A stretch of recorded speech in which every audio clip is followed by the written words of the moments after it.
بسم الله الرحمن الرحيم waxaan rabaa inaan ummad Soomaaliyeed la qaybsado war farxad leh dagaalkii shalay ka dhacay awdheegle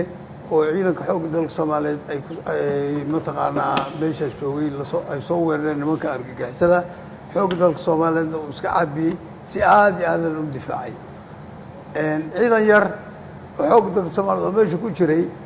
oo aan tiradiisu kooban tahay bay awood badan ku weerareen ayagoo isku dayay inay ka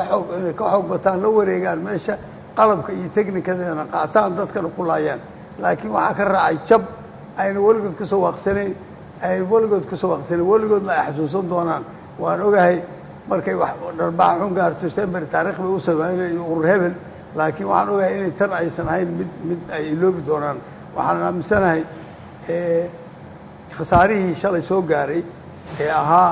inay marnaba ayna soo gelin xeradaas wax kasta oo qarax iyo ciidan lagu intaba isku soo daraan inayna u suurtagelin marka waxaan leeyahay ciidanka xoogga dalka Soomaaliyeed aad iyo aad baan u amaanaya waxaan leeyahay sharaftii iyo geesinimadii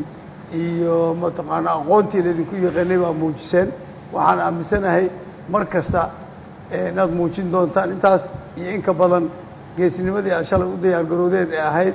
ama dhaartii aan shalay ugu dhaarnay inaan u dhimano dadkayaga iyo dalkayaga waad muujiseen aad iyo aad baa umahadsantihiin ammaan gaar ah baan idiin soo jeedinaya waxaan kaloo rabaa inaan shacbiga Soomaaliyeed aan codsi u jeediyo aan iraahdo ciidanka dhimanaya waa wiilashiinii oo diyaar u ah inay difaacaan waxaa idinkaga baahan yahay